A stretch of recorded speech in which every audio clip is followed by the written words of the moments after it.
Hope podcast. The show provides solutions to a better life. My name is Dr. Margaret Sanger, licensed marriage and family therapist, and I'm incredibly grateful that you're joining me for another amazing episode. In today's episode, we're going to play around with this hypothetical scenario. What would happen if Margaret Sanger and John Paul II sat down and had an engaging conversation about their divergent opinions and ideas related to women and women's role in society, in birth control and abortion? John Paul II, of course, as the great Catholic theologian, philosopher of the 20th century, and Margaret Sanger, who influenced so much of what we understand modern feminism to be. The question, the pursuit of freedom and what genuinely contributes to it, it's the central piece of this conversation. And so joining me in today's episode is Dr. Sarah Denny Lorio, who wrote her dissertation on this question. She spent years of her life pouring into Margaret Sanger's work and being able to understand what her thinking and integrate it with what John Paul II says, and can see certainly where those limitations are, can certainly point to what the concerns are, and can certainly point to where she absolutely falls short. And so this is the gift of our Catholic faith, is that it allows us to be able to dialogue with ideas and people and historical figures in a way that we can look at it and we can say, all right, what was good here? But we can also look at and say, look at the errors of these thoughts and the real ramifications that. So this is a great episode. It's actually an older episode. I released this episode 3 years ago, but now that I'm on YouTube, I'm trying to take some of my greatest hits and repackaging them and putting them on YouTube as well. And so might as well just re-release them on the audio only version of the podcast too. So if you've listened to this episode before, I'm telling you, you're going to love it again. If you haven't listened to this episode, then this is one of my great episodes that is just a wonderful, wonderful conversation. Dr. Sarah Denny Lorio does an amazing job really unpacking the truth and the teaching of John Paul II and helping us to really see how modern feminism has lost its way. Sarah Denny, welcome back to the Always Hope podcast. How are you doing? Doing great. Doing really well. Thank you for asking. I'm happy to be back. Yeah, well, I'm grateful. So I have to admit, as we were leading up to this interview, I went back and listened to my interview with you from 3 years ago, if you believe that now. That was almost October. Scared to listen to the interview. I was, and rightfully so. It was, you were great. I just have to say, you were fantastic. I was boring and flat and terrified the whole time. I mean, it was really a testament to like how far I've grown in these 3 years that I've been doing the show. But man, listening to it, I was like, I had no personality. It's like, I could have been like a robot, like an algorithm, like speaking to you. And then ask me the next question in a exactly. tone, Exactly. Was that Siri? Was that a Siri? Was that Alexa? What? Ask the next question. It was so bad. Oh my gosh. Oh my gosh. No. I was thinking about it and I was like, oh man, I'm almost afraid to go listen to it because there's been so much in the last 3 years since we last recorded that I feel like I've learned. And like you and I have shared before this, like it's just such a humbling experience because as we've said often, the more I learn, the more I feel like, wow, I don't know anything. Not know anything. Yes. That's exactly right. Yes. So.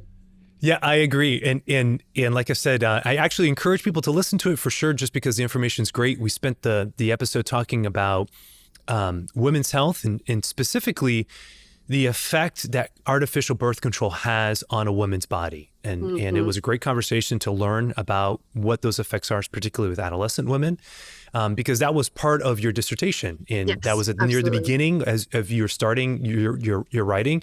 And here we are now 3 years later, near the end, which is amazing to think. Congratulations. The end does exist. Thank you very much. I'm grateful. Yeah. And like you said, I'm sure you can go back to listen to it and probably be like, oh, I shouldn't have said that. Oh, that wasn't said right. Oh, I know more. But you know what? It doesn't matter. And you're right. It doesn't. It's like the artist, though, right? Any artist I know or any paintings I've done, you're the one that looks at it and you see all the things. You're like, oh, I wish I could do that or fix that. But the greatest advice, many people have had advice for me in this dissertation process. And I would say one of the better things that makes much more sense now than it did in the beginning is a finished dissertation is better than a perfect dissertation. And I think because one exists and the other does not. That's exactly right. That's exactly right. Yep.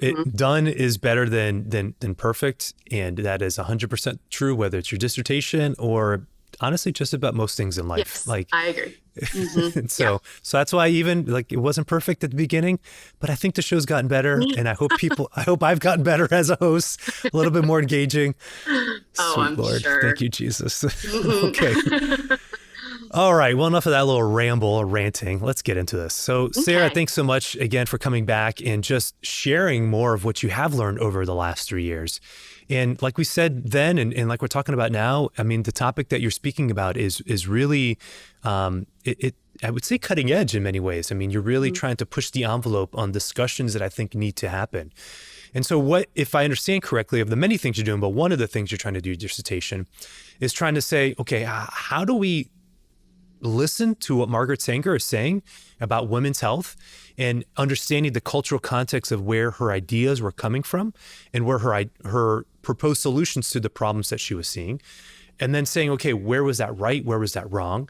But then saying, okay, here's JP2 on the other end of this, what coming in after she dies, and starts to write about, women and feminism and giving an answer, fuller answer to many of the problems that she's articulating. So what we're going to be doing today is I think you've said this best, so I'm sorry to rip you off, but it's like, if I would write a popular book, this is you said, if JP2 and Margaret Sanger had a cup of coffee, what would they be talking about? Yes. And I think that's the attitude that we're trying to inculcate here in this episode. So I think the first place to start really is, who's Margaret Sanger? That is the question. and what role has she played in our understanding of femininity here in 2021? Yeah, great question. So, I think what's interesting is since the last time that you and I have recorded 3 years ago is her life's work has come into question in ways that I didn't know were going to happen when I first started this project. So initially, if you were to ask me quite simply, why would you include Margaret Sanger in this conversation? I would say, well, she's the founder of Planned Parenthood. And Planned Parenthood is the largest provider of sex education in the United States and internationally. And so, but I'll admit, I wanted to know who she was because, I go on different trips, I hear different things, and I typically would get the same few sound bites on repeat. And I wanted to know, why did she feel so strongly as she did about women's issues, specifically about abortion and birth control? And so, actually a year ago in July, the Planned Parenthood in New York, they decided to, in a sense, disavow themselves from her.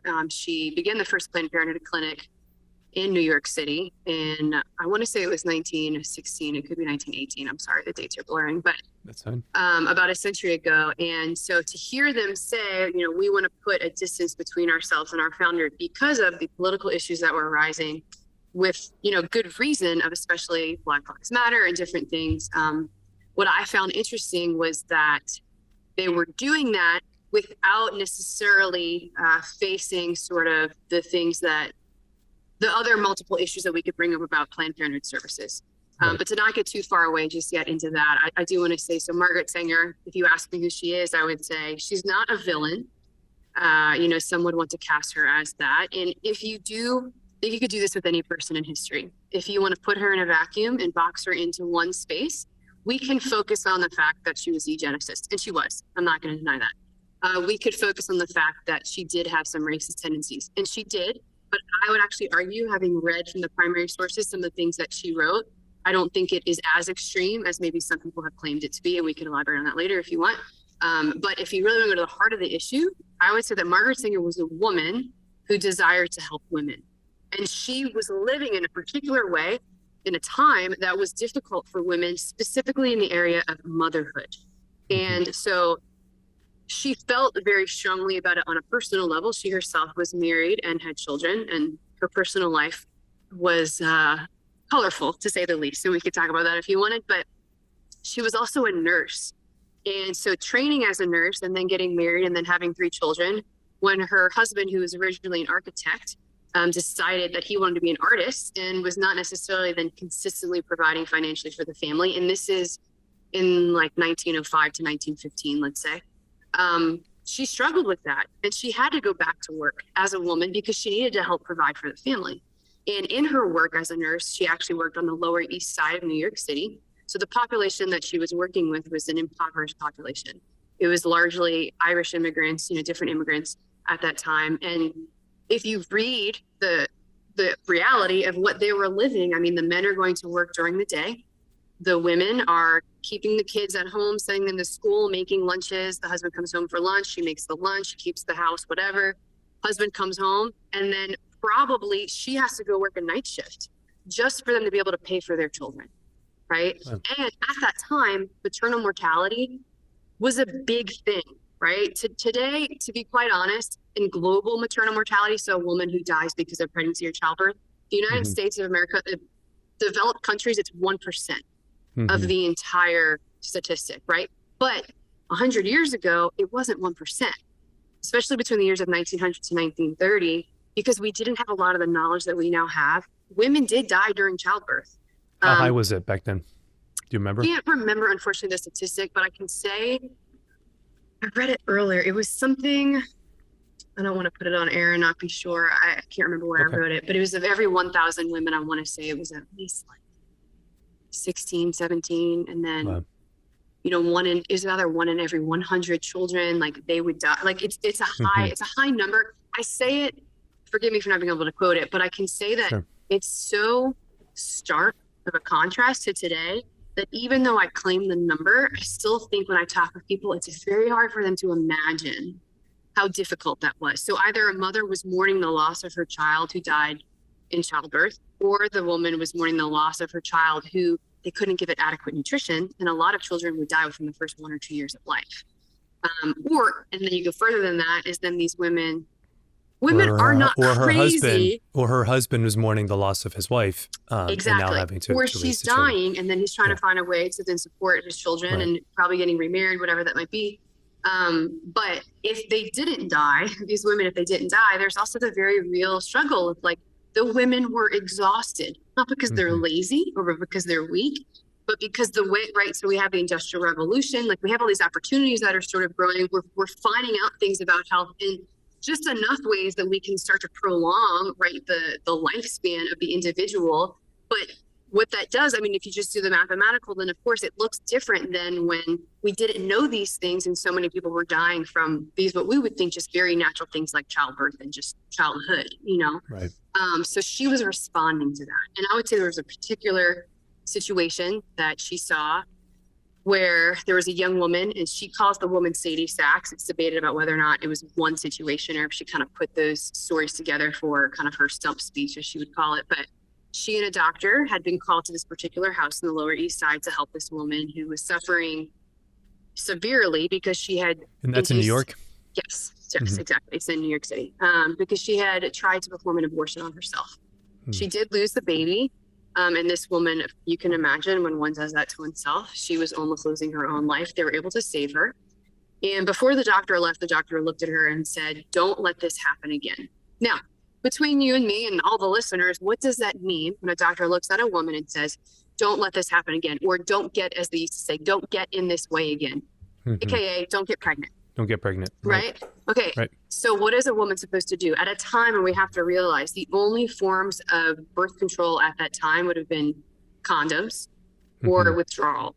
Now, were they starting to use spermicides? Sure, but that was super sketchy because you just imagine the application of that and the chemicals they're using and how many different people are trying to make that right. So what Margaret is seeing is that this woman is looking at the doctor, pleading him, actually, great idea, doc. Like, I would love to not have another child, because she herself felt like, see, this is a thing for Margaret that she would argue. She actually did not believe in abortion, which is something that most people do not understand. Initially, right? Initially, she did at times in her, I will say in all my readings, she in times said something about, in her education, like sex education for her, at times she would say, you can take a laxative to sort of help your cycle along. But even when women would conceive, she would say to please come to the Margaret Sanger Research Bureau, to please come to social agencies. Like, her first initial response wasn't abortion. I couldn't find that in her work.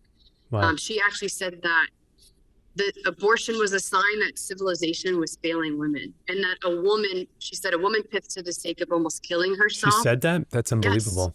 I mean, Yes. that's She that's called not what women you hear, martyrs. obviously. That's not what you hear, of No, course, it's when you not. think about It's Margaret not. Sanger. And for right reason. Listen, I know people might feel uncomfortable even by the Oh fact my that we're gosh, I'm talking about making this. so many people uncomfortable. Yeah. Because you can't deny what Planned Parenthood is. Absolutely. And you can't deny that she's the founder of it. And so Absolutely. Planned Parenthood, as the nation's largest abortion provider, yes, and provider of contraceptive services to women as well, and also cultural tone center when it comes Absolutely. to these things, lobbyists, all this stuff. And Absolutely. so it's undeniable, like, you know, the evils that come from that organization. And to say, okay, well, she's the founder of it. And so, you know, it's staggering for me to hear you say that, like, it was staggering for me. Yeah. That she wouldn't think of abortion, you know, initially, or. Yeah. So she's a nurse, a woman there in the 1915s, responding, seeing a problem. Okay. Mm-hmm. And the problem is that there's a lot of poverty. There is a high mortality rate of women during childbirth, during pregnancy and childbirth. There's a high rate of infant death and death in young childhood. Mm-hmm. And so seeing all of this, she wants to help, and she's motivated primarily by seeing that there's a problem here, and we have to try to be able to offer some type of solution to the problem. Is that right? Yes, absolutely. Mm-hmm. So again, what was her proposed solution then to the problem? Well, then to circle back to that story, because I think, I'm sorry to interrupt you, because I think most people will look at that and say, well, yeah, that is a problem. There are problems that are there. We don't want people, we don't want women dying because of childbirth. We don't want babies dying because of lack of nutrition. Those aren't things that I think anybody would want. And exactly. So what is her proposed solution then to that? So her proposed solution, so to finish that story from earlier, she witnessed this doctor tell this woman, thank you, you know, basically what she says, the doctor looked at this woman and said, tell your husband to sleep on the roof.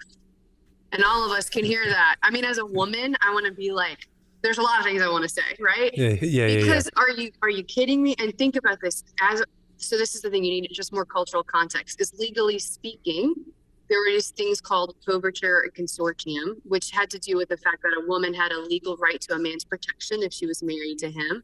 But then it also had to do with that there were specific rights understood within marriage, which included the sexual act. But what it could come out as is that if a woman said no to a man within the sexual act, it could be grounds for divorce. And if he divorces her, she could lose all legal rights to her protection. And then as a woman in the early 20th century, what do you do?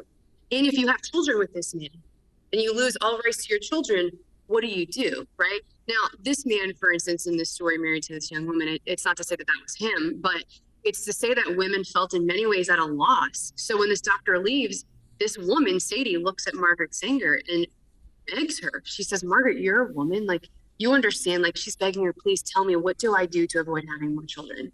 And Margaret was overwhelmed by the fact that she was like, I don't know. I don't know what to tell you, even as a nurse, which then began this journey. So she basically has this like internal just conviction, like something has to change. We have to start somewhere else. Like women are in dire straits and I want to help them. And just so you know, she did have a background of political activism. Her father was a socialist. Cannot downplay that hugely influences her, right, in her intellectual development. Yeah, and she's a socialist also, isn't she? Yeah, so she was a socialist, and it got to the point for her sort of at the same time as this happening. So she and her husband, they would go to the Greenwich Village, like these different circles of people to, you know, the free love movement or socialism or all these other things. And you can see in her heart, she wanted to work for the good for people. So she would even help organize care for the children of those who were going on labor strikes, who were trying to get wages to be able to provide for their families. And so, you know, but she started to realize all these things were coming to a head for her. And she was saying, but if you get just a few more pennies in your wages, but you still have more children, she just was like, I don't understand how we're supposed to solve the problem. And the problem must be that we need to somehow help women to stop having so many children. So for her, I'll say this is the key to understand from Margaret Sanger, because I'm not here to canonize her by any means. Yeah, right. I want to give room for, I think people need to understand that Margaret Sanger was doing the best she could with what she had in a sense of as a nurse seeing a need. But I also think the underpinning of that is to see that women still to this day in the 21st century are asking the very same question, having to do with how does my role as a woman, my role then as a wife, my role as a mother in all these different ways, and my desire for freedom, how do all of these things connect?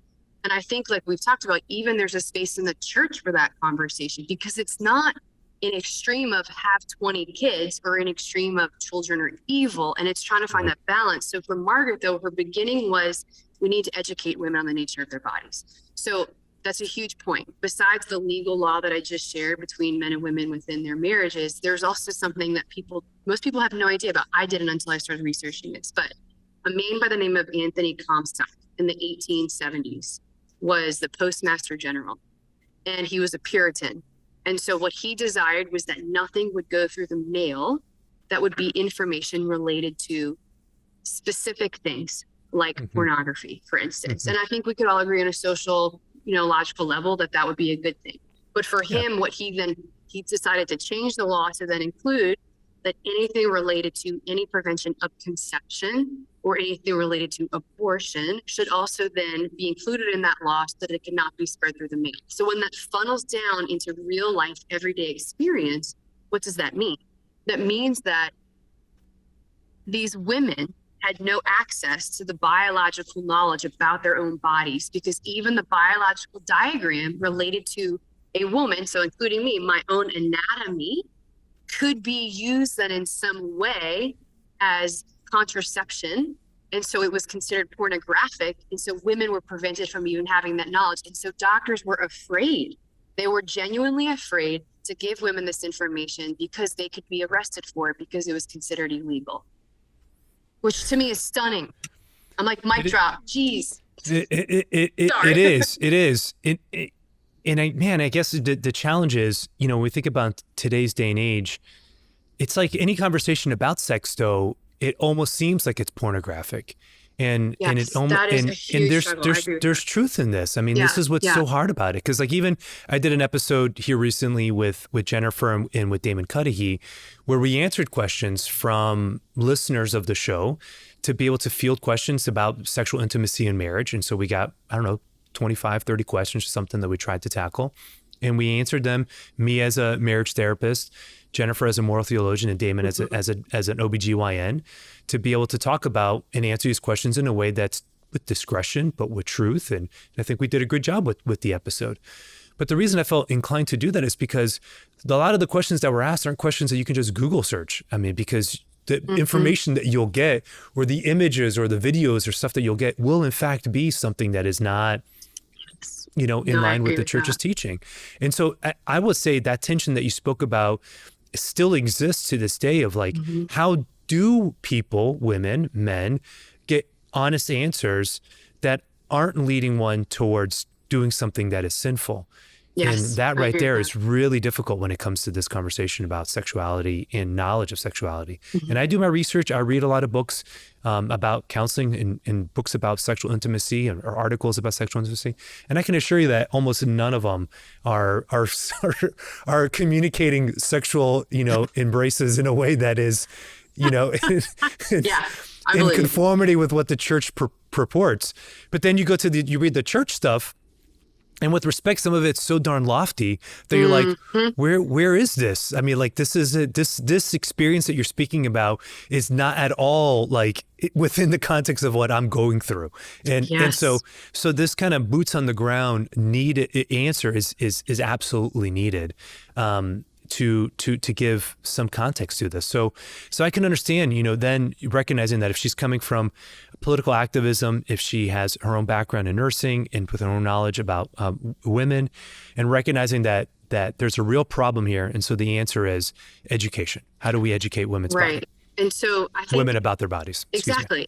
And so just for the listeners to know too, the end goal of this entire project, for me, what my goal is to argue that something called fertility awareness models. So for instance, Creighton model or FEM or symptothermal or a Billings ovulation method, those things, educating women in how their bodies naturally cycle, how their fertilities function, is an option that not only serves the medical community as a form of preventative medicine, and we can get more in detail that later if you want, but it also for the church can serve as this remote vocation preparation. But ultimately where I land my plane is that I want to argue that then that means that we have a third way possible for sex education. And to give the listeners like kind of the scope of that, predominantly people look at it as there's two ways of sex education. One of them is comprehensive sex education, which in terms of a business model, Planned Parenthood, genius. They have got it made. And just for the listeners to know, like in 2019, they introduced a bot on their website called Rue. And so literally you could pause this podcast and go, no, don't do this. I don't recommend it. You learn what they think, but you can ask any question you want on this bot. And it's encouraged because it literally says, as you read the description, it's saying, this is a space, and it's directed towards adolescents, right? This is a space for all those questions that you don't feel comfortable enough asking someone else. And what it is doing is, can we agree that there is a need within the curiosity that adolescents naturally have to answer questions? Yes. Unfortunately, it's part of the larger struggle within the culture, right? That is such a detached, impersonal way to receive an answer. And then obviously the answer is going to be based upon whoever's on the other side typing out that answer prepared through the bot, to respond. Right. But the other then, so that's one model, it's comprehensive sex education, where we basically give you all the information possible. And they say it's in the name of science. So there's a large component of sexually transmitted infections and diseases. Here's are all your options of contraception and birth control. Interestingly enough, I think it has shown itself in its weakness is that there's also a huge emphasis on needing to define consent, which I think shows as a culture, if we are so unable to see from one other individual in a moment whether or not they are consenting to something, I think we're missing several steps ahead. But so that's comprehensive. Whereas if mutual consent is all that makes it a moral act. Exactly. Which is the other piece. Yeah. As long as you're sober, as long as you're not drunk and capable, you know what I mean? Like, and that's really they define it so much to the nth degree that you're like, wow, we're missing something about common human interaction and relationship. Which we appreciate certainly that there is that where no one's encouraging violence or forced sexual behaviors on women, not at all, obviously. Yes. But I'm saying that I'm grateful that we draw the line somewhere, but as soon as you draw the line somewhere, you have to define why you're drawing the line there and then see if that principle applies. So I still think that there's more that could be said in terms of not just looking at it. So one hand, we have comprehensive sex education. What's the other? On the other hand, we have the abstinence only option of sex education, meaning, and most people consider it this way, is you're in a classroom and literally all you learn is don't have sex. Okay, clap, clap, everyone goes on. So there is this battle, is a vehement battle, especially in the United States, but it's international. I mean, we're not the only people on the planet, right? But between these two systems, either we're going to educate our children on everything there is to know about the sexual act and ways to prevent pregnancy, or just don't have sex. And there's a book I used in my research that I thought was very interesting that a sociologist named Kristen Lugar wrote in response to research she did through various communities in the States. And she did it over a number of years. And she made the point that I thought was really important. And she said, there's a debate going on within this country. And she argued that it's even running the political sphere and elections. She said, but both sides want to argue that their way of sex education is more effective.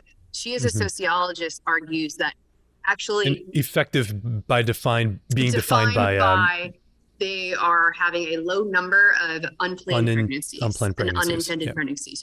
Perfect way to say it.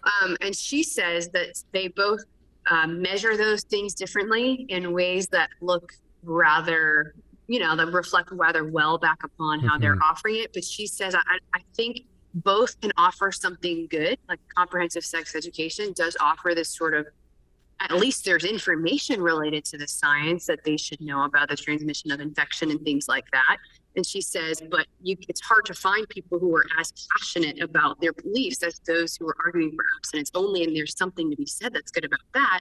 And yet she says, still, this is a debate that is largely about values, not facts. She's like, and unless we come to it, she said, so her conclusion is, why don't we just tell adolescents, men and women, that we actually aren't having a debate about facts.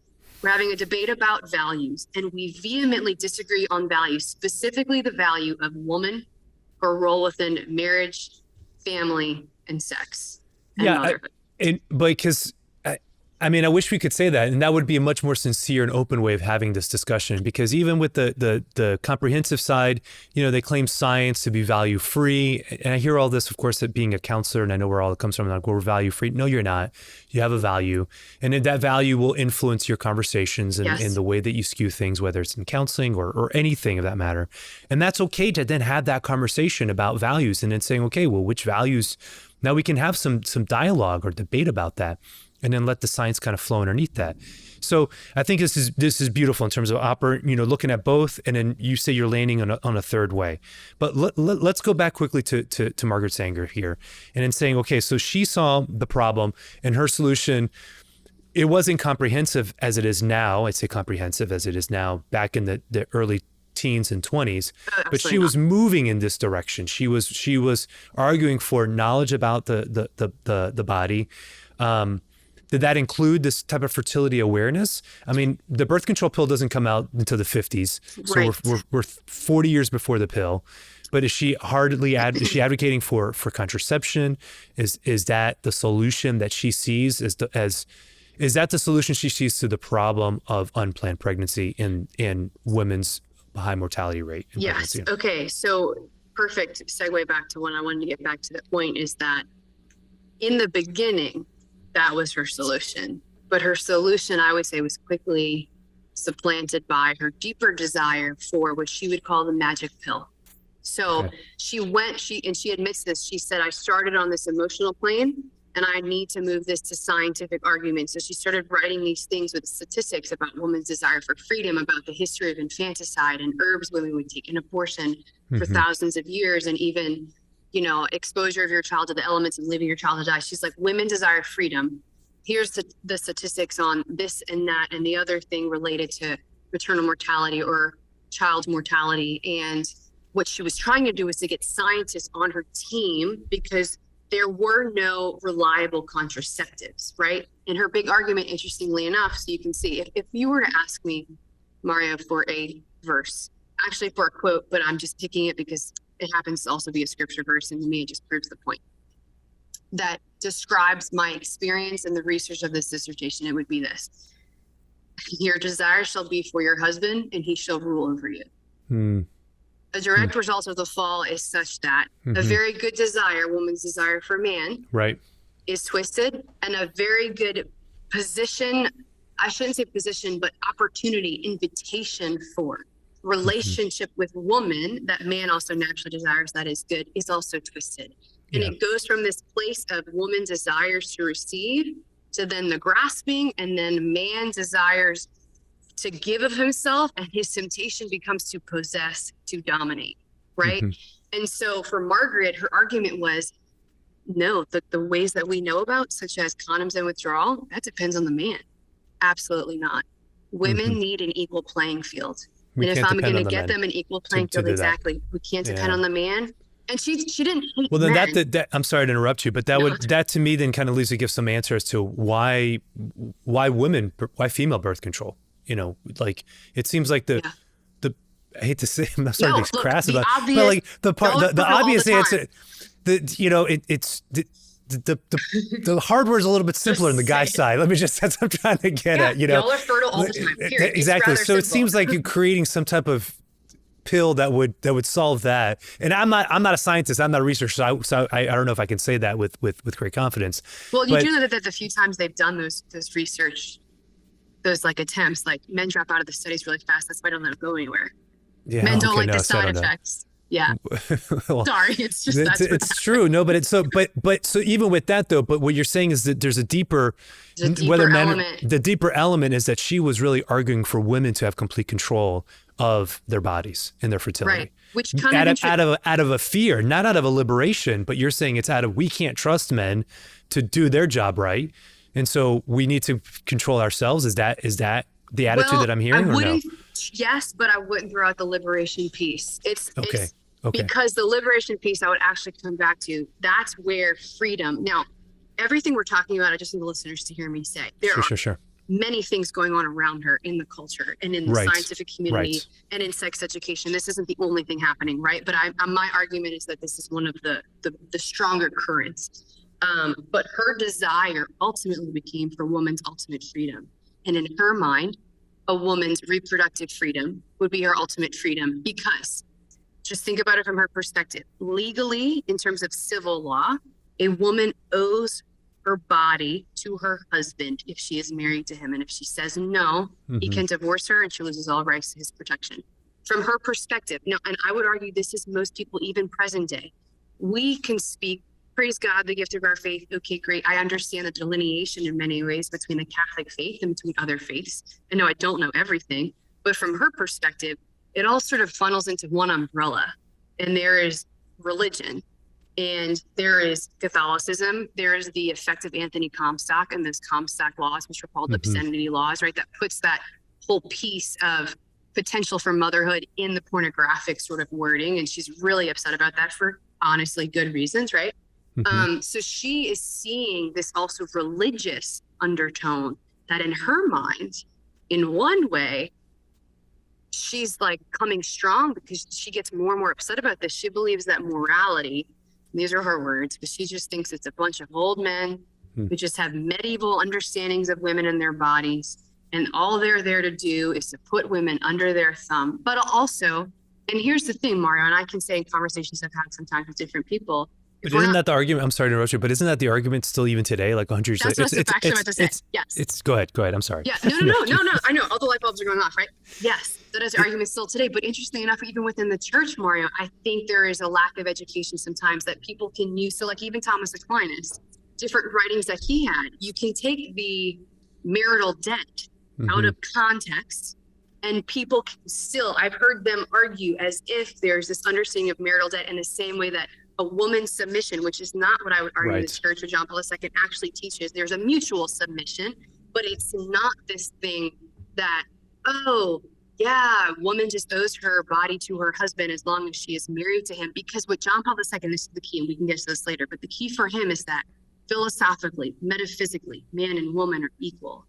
Biologically, man and woman, when he says inequality, he doesn't mean less than, but he means different.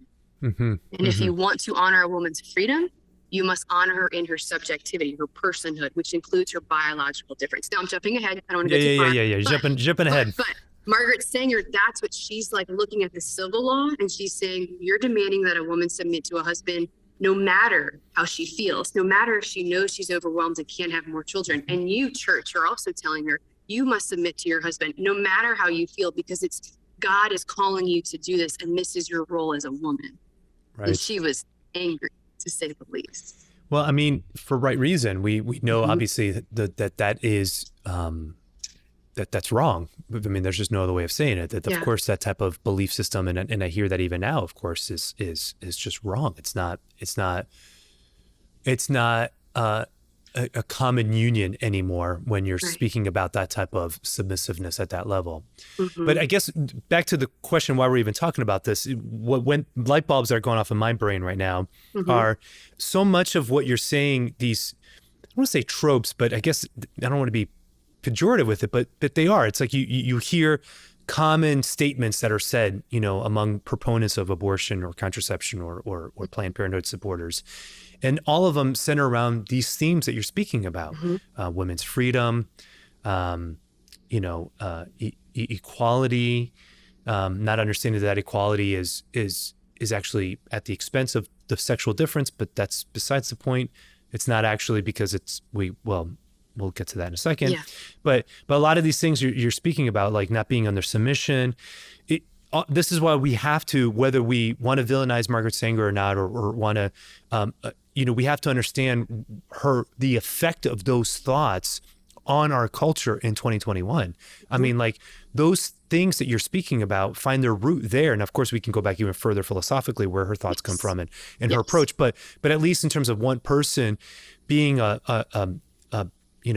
marketeer or whatever, kind of one who speaks about these things and promotes this and advocates for this message, and having these quick tropes, those things are still used today. Those fears are still drudged up, and those comments are still being made now. So again, this is where nuance is so important, and where I think Margaret Sanger's lack of nuance is what has caused much of the problem today, in that we're looking at saying, okay, there is a real problem here, but anytime, it's staggering to me, anytime we find a simple solution to a problem, we always create a whole host of other problems because we fail to take the full thing into context.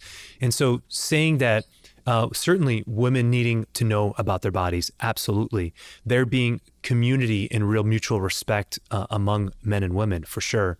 But that doesn't mean that we should be promoting, as Catholics, we would say we shouldn't be promoting contraception. We talked about obviously all the ill effects that has on women in our last interview that you and I did. And so the other way, what are other ways of being able to do that?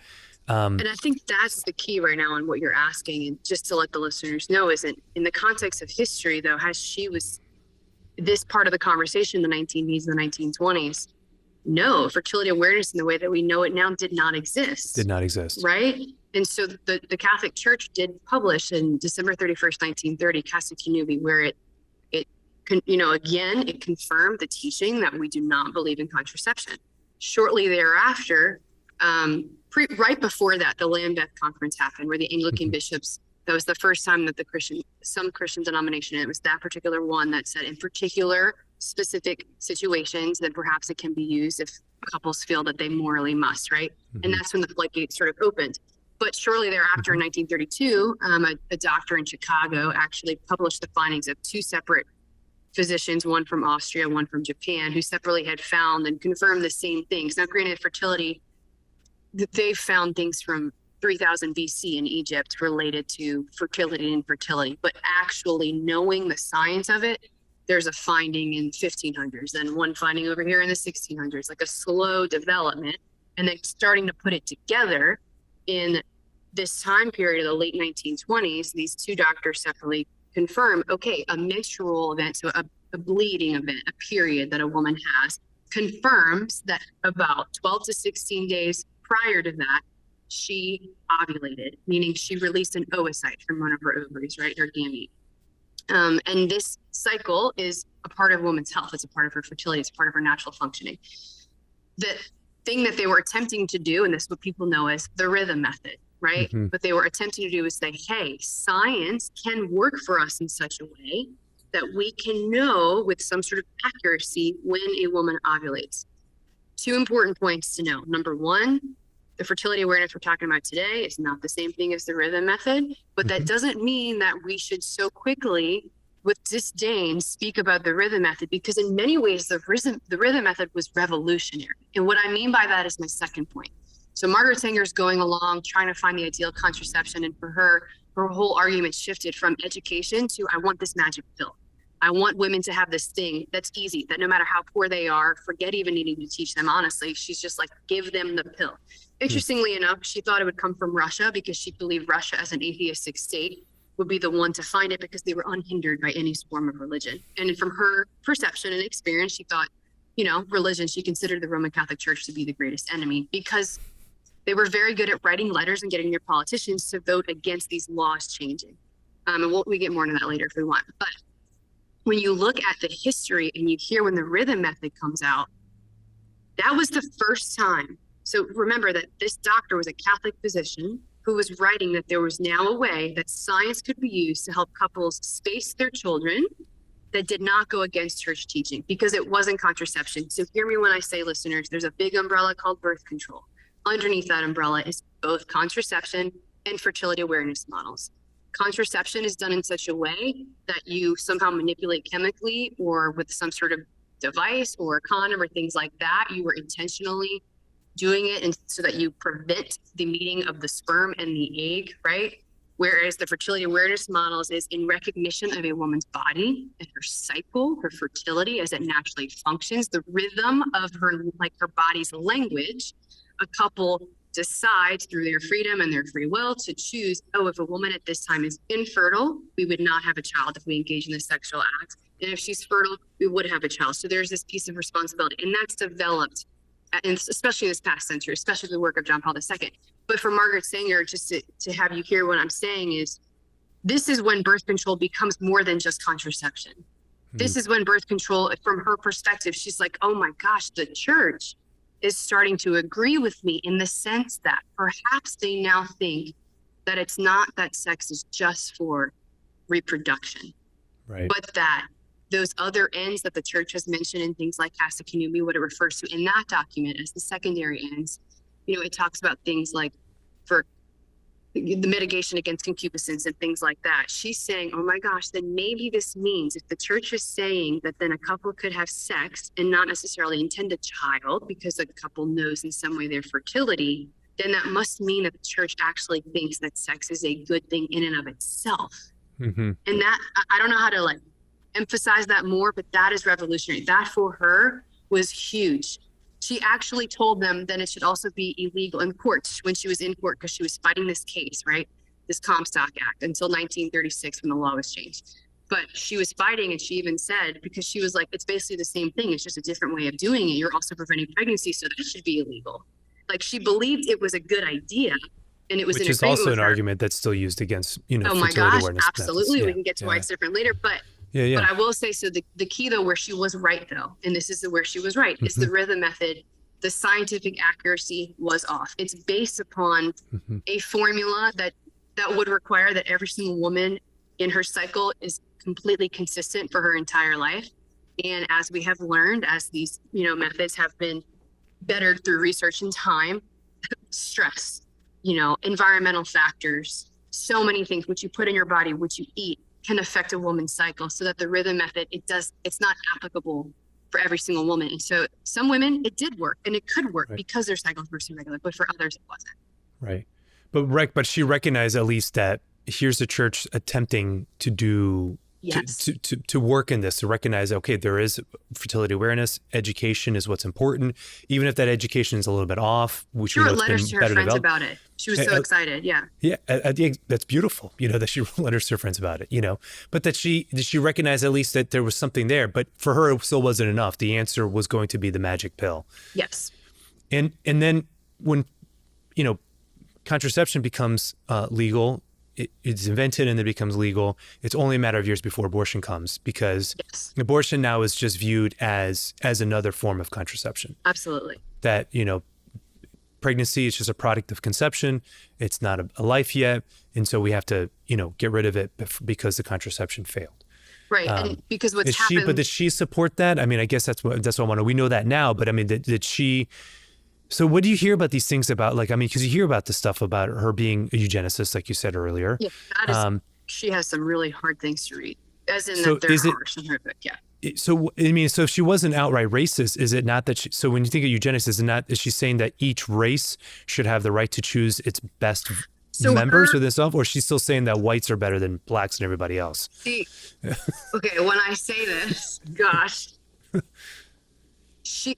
this is what, it's a hard conversation to have, in the sense that the language and the way that we speak of it today, to me, when I read what she writes, it's like, you can't cookie cutter, let me cut and paste into the 21st century, 2021, what she was saying.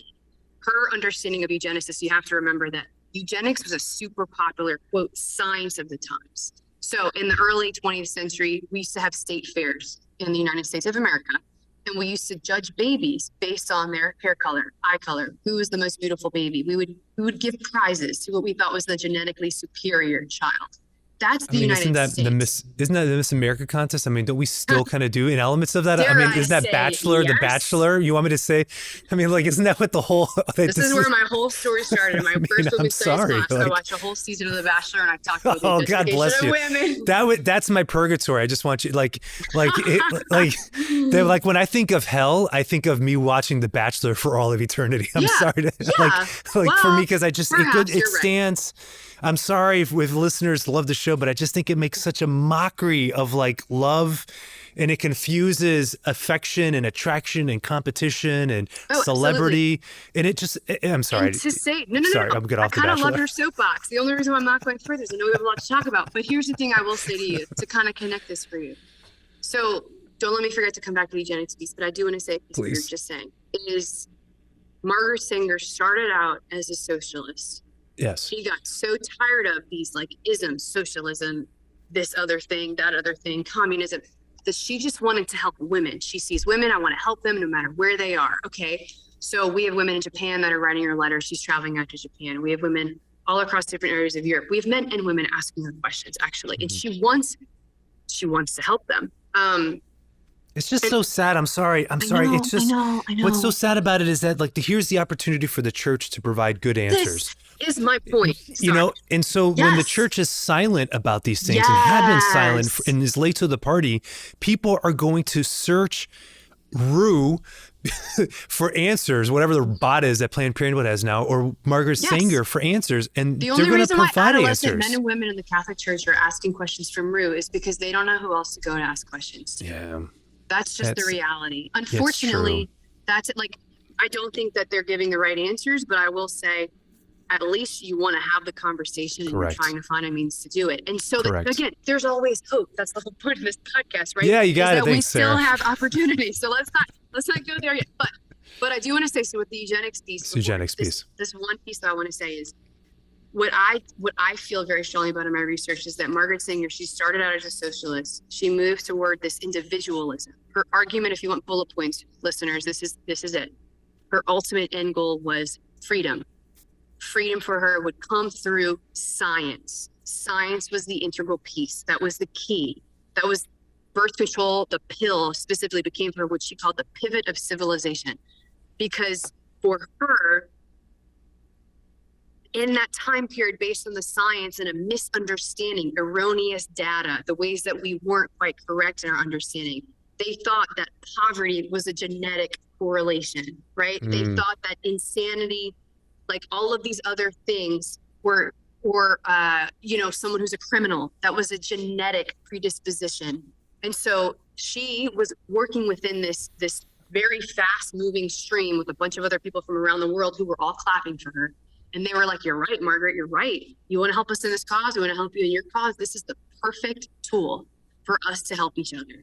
And all I bring that up to say is, this is, again, not to condone or to applaud or to say she was right, but it's to say Margaret Sanger wouldn't be someone we're talking about in this conversation, or someone I focus my research on, unless there were a lot of people around the world, including very powerful people, the president of the United States, or Helen Keller, who has supported her work, or Albert Einstein, who's like, I can't send you money for this conference because I'm not quite sure I know enough about birth control, but what you're doing to help prevent overpopulation is admirable, right? Like, these are big people that are supporting her. So I'm not saying, again, to say that she picked the right way. What I'm saying is it's part of a very big story that as a culture, we were moving in such a direction that we started to associate and claim that science said, oh, these kinds of, quote, people based on science are better, or these kinds of, quote, people based on science were worse. And ultimately, though that helped her argument, I really think it just comes down to she wanted women to have control because she thought that was the only way they would be able to be free. And though I think it's hard for people to understand, I mean, we have to admit there's a lot of women right now that are where they are because they use birth control and they didn't have children. And so the professionals, like, I hate to say this, but it's like the paradigm that we live in, it's hard to look back and fully understand it, but it does not mean it was the right way. But the fact that we're getting closer and closer to, like, oh, let's have equality of salary amongst the sexes, like, okay, yeah, good thing. But that could not have even been a conversation on the table if women couldn't even go to college or get these professional jobs and then not be the only one at home carrying the responsibility, right? That's right. It's like we're caught up in this stream of, so she died before Roe versus Wade. Would she have been applauding for it? I don't actually know the answer to that. Do I think she would have leaned more in the direction? Sure. But I think she was just so darn gung-ho about getting this ideal contraceptive. And she really thought it would be possible. And she died right after, she died in 1966. So the pill had come out, it had been approved, but I don't even think Margaret herself could have imagined the fruits of where her work is now. But Probably the not. Conversation, this is the important piece that I will say. The reason why I'm never going to say she's a horrible person, I never want to speak about her again. I think she's a human being who was trying to do something. Her original intent was to help women, and that was good. And she went into some wacky directions.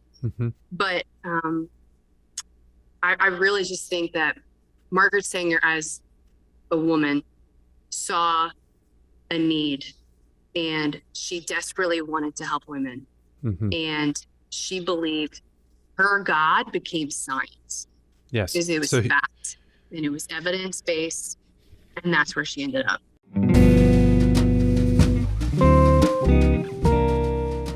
Well, if you've been enjoying this episode with Dr. Sarah Denny Lorio, well, then I ask you please to head on over to drmariosacasa.com. There you can catch up with past episodes of the Always Hope podcast. There you can also learn more about my dating resource, Dating Well. You can also check out my free dating toolkit that if you're somebody who struggles with knowing how to be able to open up a conversation, then please want to check that out. That resource is there. It's free for you to be able to download and to utilize to help you be able to know how to have conversations with people. Everything that I do on each of my channels is trying to find these points of integration between what the Catholic faith teaches and communicates and how it applies to both science, to philosophy, and to cultural issues of our day and age. And if you appreciate what we're doing here with the show, then you're going to love the work that we're doing at drmariosacasa.com. Head on over to the website, sign up for the email list. I'm not going to spam you, I promise, but it's just a way to stay connected that you can see and learn about the new things that we have coming up. And so this is where we are in our culture. So here we go. Okay, so to see the need, it's important. Responding to the need is good. And even her response to it isn't far off. Education is good. Freedom, women's freedom is right. But that's where she gets wrong, is that her understanding of what human freedom is not, in fact, what's fully in accordance with what human freedom is. So that is where she begins to go off in terms of wanting freedom, but not properly understanding what freedom is. And so then having that misunderstanding of what human freedom actually is what then leads to this solution of controlling or really sterilization, personal sterilization of or suppression of your reproductive cycle as the means towards achieving, the freedom that you desire. So having said that, I'm going to just giving you a little lob here, Sarah. This is just for you. Okay. So how does JP2 come years later and give us a better understanding of what human freedom actually is? Okay. So I think, just going to be honest, I think the Holy Spirit's really cool. And I'm going to put that on a bumper sticker. The Holy Spirit is actually really cool. It's really cool. And if you look at history and you start to read it and you line up timelines of things, you start to see, wow, whenever there is something in the culture that's challenging, you may not see it right away, but there's this pendulum swing that's starting in some, for instance, some hidden little village in Poland. What? Right? The birth of John Paul II. I know. So Margaret Sanger, her contemporary, would have been John Paul II's mom. Who is a great example of a woman who, if Margaret Sanger had found her, she was very sick in her pregnancies. And her pregnancy with John Paul II would have been something that I think Margaret Sanger would have advised, don't have another child because it could endanger your life. And just so the listeners know, Margaret Sanger's mother died after, I want to say her mother had 11 children. Her mother had gotten tuberculosis. Each pregnancy made it worse. And so that's a part of her story that is important that we can't forget, right? So John Paul II's mother obviously had him, praise God. And he grew up in a time where he was just this young man that desired, she died when he was a kid also, right? He would have been 46. When she died? Yes. When who died? Margaret Sanger? Margaret Sanger. No. JP2's I'm sorry, mom. About his mother? Yeah, he was young. Yeah. He was really, really young. So forgive me, I didn't understand your question. So it's okay. He's growing up, he's exposed to the arts, and there's something he's attracted to, and that something is truth. And he realizes that truth has a name, and his name is Jesus Christ. But the gift of his wisdom and his desire and his love, his charity for his fellow man, no matter their religious denomination or anything, race, creed, whatever, was that love is truth. And truth is that each human person is created with dignity. And so this is the catching point. This is the foundation of my entire work, is that for Margaret Sanger, freedom is the ultimate end. That is the end goal, because then if a woman is free, then anything she does will lead to her happiness. That's Margaret Sanger's argument. And it ended up becoming, and I would argue in a way that just sort of danced into this ridiculous sort of utopia world that doesn't exist, of sex and pleasure and yada, yada. As a communist, she would want that. She would argue for some type of utopia. Well, this is the interesting thing. Yeah, is I did want to say, I'm glad you said that, is that I think when she teetered into this individualism, sort of going against like her socialistic roots or like communistic roots and things like that. But I'm like, what ends up happening is if you think about how many women take the birth control pill, if you want to talk about the grand collective, think about chemically what we're doing. We go from every single woman is unique in her cycle to let me chemically manipulate to you all look the same. And if you look at it on a graph, this is just a graph. If you look at the healthy cycling of a woman's hormones, it's like this, I think it's beautiful. I mean, it's me, but there's this beautiful like ebb and flow. It's an up and down, and that is healthy. If you look at a woman on the oral contraceptive pill, you want to know what happens to that ebb and flow? Flatlined. Wow. Literally flatlined. So then I would say that's where it's like her roots, they come out screaming, whether or not she realized that or sees that. But I was very convicted of that as I finished up my research, is that Margaret Sanger ends up in her desire for women to have the freedom as individual women and this equality. And so then for her, it was the ultimate happiness. She actually is the very one who gives them a quote band-aid that makes every single woman the same. And that eliminates the potential for creativity. And that word's really important. So lead into John Paul II. Crazy, Sarah. This is I know, crazy. I'm Stop it. You're so good. It's like I'm keeping up. I promise I am. I mean, it's just you're blowing my mind. Oh my gosh. But it's so beautiful, but it's so good because it just seems, they everybody talks about the road to hell is paved with good intentions. Yes. I mean, it's just you just see it, that it's like the opposite ends up happening, which is the irony. That's what you're saying, is that in the quest for freedom, it ends up being that it negates that, the quest for individual, women to be able to choose. What ends up happening is that in her biology, they all become the same. And that's the place that's really concerning. So okay. So I wanna circle us back to that quote I said to me is the theme of this work. But remember, this podcast is called Always Hope. So here's the hope connected to the reality. We must always live our reality. That's where freedom lies. But in Genesis 3, again, it does say, your desire shall be for your husband and he shall rule over you. So this is why my image the whole time I've been writing has been of Margaret Sanger and John Paul II drinking coffee. What I mean is that I was sitting there reading, and all I wanted to do reading Margaret Sanger was say, but this is why you're wrong, but this is why you're wrong, but this is where you go off. And I really felt, not because I'm holy or special or anything, it's just the image in my mind was John Paul II was annoying me because he wasn't saying anything. I was like, what are you doing? You got to say something, because I don't know what to say. You know a lot more than I do. And how am I supposed to tell her that she's wrong? And I feel like it was just a very clear lesson in true dialogue requires, forgive my being so frank, that you shut up and listen. Wow. So we have to listen, because if you were listening to me, preparing for how you were going to tell me that I'm wrong, and you're going to put me back in my place, or you're going to like take my argument and prove all my points in some like really heady way, you have failed in the first call, which is your vocation to love.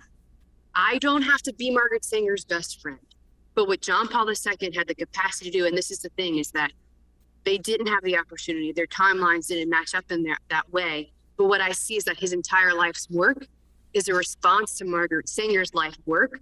Not because he agrees with every point, but I just feel that he could sit at the table with her, even when she was spewing some venom, some real like harsh points and attacking. And he could look at her and say, Margaret, there's certain things he would say, Margaret, you're right. He would say, Margaret, women do have to carry the burden of responsibility when it comes to pregnancy and motherhood. Margaret, you're right. Women should, with their husbands, have to consider the size of their family. That is an important thing. Margaret, you're right that women have suffered at the hands of men, and that perhaps at different times, like, men have taken advantage of women. Men have skewed their call to use their strength in a way that serves, that their call is to give self-gift in such a way that it invites woman to submit herself to him. And he would say, Margaret, I in fact, I understand and see why as a woman, you would want to take that pain and that anger, which is just in some experiences, and let it fester into bitterness, where then you say, I don't need you. I will do this by myself because I can't trust you to be responsible for me. And that is where John Paul II would throw the bridge. He would say, Margaret, I hear you. I understand you. And I do think this is a problem. I do think that women need a space, even within the church, to talk about the fact that their lives are good. Their femininity is good. And yes, it involves motherhood. But if they are boxed into motherhood in such a way that I act as if they don't have any creative gifts for the world at large, as if their lay vocation is only that one thing, then I am denying the power of God or the gift that he has instilled in woman. And that is not what God has called us to do. And then from there, he would say, but Margaret, can I speak now? Can I tell you what I think? And he would say, Margaret, I do think freedom is extremely important, but here's the two main points he would make. Number one, as a human person, we are free. It is within us. He would say, Margaret, the reality is that what you want is a good thing. You want freedom for women, but you're looking outside of women. You're looking at science to give to you externally, to take and ingest a pill, that then I am free. When in fact, he would argue, freedom, though, is something within you. And in fact, Margaret, you're settling because you're not going through it to the end goal. The end goal, he says, is, Margaret, it's not freedom. The end goal is that freedom exists for the sake of something very important, the human vocation. Freedom exists for the sake of love. And he would say that woman, in fact, is called first to be bride before she's called to be mother. Meaning he knows that God the Father created woman in the order of love, and that her vocation, yes, she's called to give herself as a gift. Yes, the human being can only find themselves their sincere gift of self, but he's saying that's only just and right and true if woman is first able to receive love, yes, from God, but also within marriage from the man himself. And he says that man owes a special debt to woman, not only within the sexual act, but in the whole idea of parenthood and family. And he says that she, in fact, has a particular right to man's tenderness because of what she offers for him in and through the gift of her body. So he would say, first, freedom exists for the sake of love. Second, you cannot divorce freedom from truth. What Margaret was doing, and she again wasn't alone in this, is that philosophy, this whole metaphysical context, all these good things, the objectivity, extremely important, right? We know that. John Paul II, instead of running from the subjectivity and the influence of trying to understand people from the inside, right, phenomenology, he said, wait, this is great. This is just, he sees the human person as this prism. He's like, oh, there's another facet. It's amazing. Let's not be afraid of it. It can complement what we already know. So he studies these things. He goes deep into Max Shaler and understands values. And he even looks at Immanuel Kant. He's like, okay, the categorical imperative, like I can't just use a person as a means to an end. And he takes in the context of sexual love. It's essentially, he says, I'm in love with human love, because he realizes that that's the way that man and woman who reflect the creator to all of creation. Like that is our vocation. And he says, but the difference is, and so this is one of my favorite works from him, which makes me sound like an absolute nerd. I don't even get most of it, but I think it's profound, right? So he releases, when is the pill approved by the FDA? 1960. When does he publish his work, Love and Responsibility? 1960. You want to read the best thing I've ever encountered on sexual ethics that I think is the best marriage preparation for the church? I'm like, just give this to people to read. It's the final chapter of Love and Responsibility, which is called Sexology and Ethics. And I'm telling you, audience, not that I recommend you go read all Margaret Sanger stuff. I did that for you. But if you take her book, Happiness in Marriage, which she wrote to married couples, and you take his book, Love and Responsibility, and look at that last chapter, Sexology and Ethics, you know what you're going to see? 80% of it, at least, they say the exact same thing. And what do they say there? They say that we have to come to understand that man is called to be responsible because physiologically he is constituted in a completely different way than woman. So his arousal, his experience of these sexual acts, all these things different, not in a way that says that man's a problem, but in a way that invites man. The constant thing, both of them say, man, you must be responsible. And if you can constantly expect from woman to respond to you, who is physiologically constituted in a very different way, and you expect her to respond to you without any awareness or appreciation for, I don't know, she's different. Her mind's different. Her body's different. Her feelings are different. Maybe she doesn't want to. Maybe she doesn't feel good. All these other things. If you just go by your emotions, your affective responses, you become a brute, basically. The brutish attitude will make her resent you. And then she will say no more and more and more. And you can see how that can explode, right, within marriage. But the point is that within this last chapter, what John Paul II again is arguing that Margaret Sanger agrees with is man must be responsible in his love, and that woman has a right to man's tenderness. But to close out that decade, which the 60s, we all talk about the 60s and we're like, oh my gosh, it's crazy, it was all horrible. And I'm like, except here's the hope. You want to know what else came out of the 60s? The acting person. I don't recommend that for the average reader. I get it. I sound like I such didn't a understand nerd. it. I But tried. let me tell you why I'm so I think happy it's you so did. great. I'm grateful that you're smarter It than took me. me a while. No, I don't know about that. But so this is what the acting person says. It says much more than this, but Yeah. here, I'm going to go for it. In relation to this conversation, it says that the human person, we can see two kinds of human action. One is something happens in man. I'll explain that in a second. Two is man acts. The first one, when we say something happens in man, we specifically look at it through the sexual sphere, is think about sexual urges or sexual arousal. It happens to you. Especially, can you imagine educating young men? Like, this isn't an evil. This isn't a bad. It's a natural part of your biology. It's a part of your body. Right. That's important for them to know, right? That in itself, that's not where the human person is most fully evidenced. John Paul II argues, but when we really see humanity come out, when we see the human person from within really shine, is man acts, meaning sexual urges and sexual impulses happen to me, happen to you, happen to each person. But the sexual act is something I choose, you choose. Each person has the freedom to choose in and through their will, whether or not they will engage in. And so that means then that between the experience of attraction and the ultimate consummation of love in the sexual act, we have this spectrum of human experience, right? That is vast, manifold, colorful, all over the place. And yet, he would say, Margaret, but we're still free. And while she argues that freedom is going to come from outside, he would say, hey, hold on, let's go deeper. And that's where that subjective experience, he would say, is so important, is that he says from within the human person, man and woman, the task of a lifetime is the task of personal integration. What integration does is it's the task that allows you. So right, each person, he calls it the suppositum, which is like your being, meaning I'm not just my consciousness, I'm not just my body, I'm not just it's my whole being is one, right? He says from this place, this is where you're able to, like from within you, you realize I have this attraction, I have this desire, I have this thing. And then instead of divorcing freedom from truth, you say, but in this moment, in relation to this person, what is truth? Not from Margaret's perspective, where when freedom's divorced from truth, then my conscience becomes the arbiter of norms. And my conscience becomes the source of truth. And it's completely dependent upon what I believe or feel or desire in that moment. Instead, for John Paul II, it's my conscience is important, but I must understand what is objective truth in this moment. And he says freedom can only be lived within the limits of reality. So it's not my idealized. He says if we get caught up in this unwarranted idealism within freedom, then we lose ourselves. We're no longer free because we have divorced ourselves from objectivity, from objective truth, right?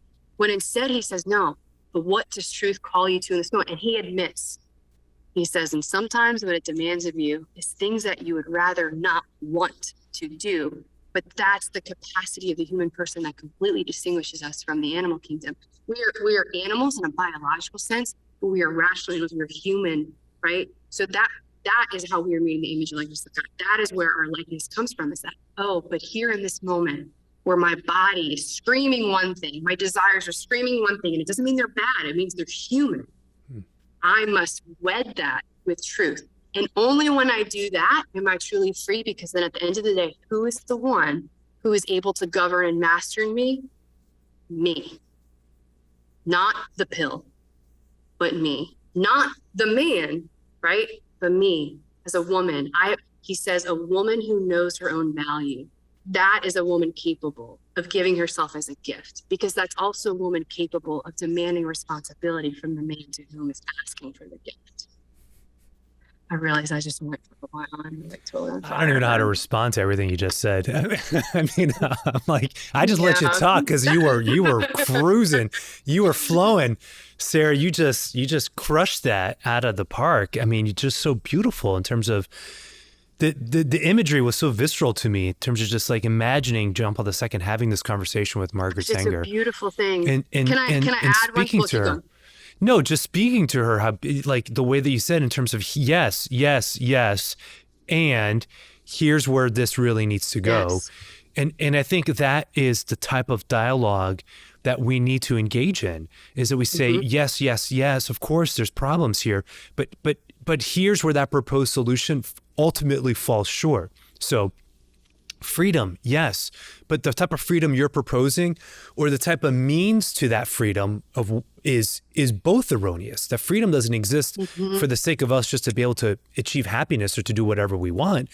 Freedom exists for a particular context so that we can be free to love, because love at the end is the supreme human virtue.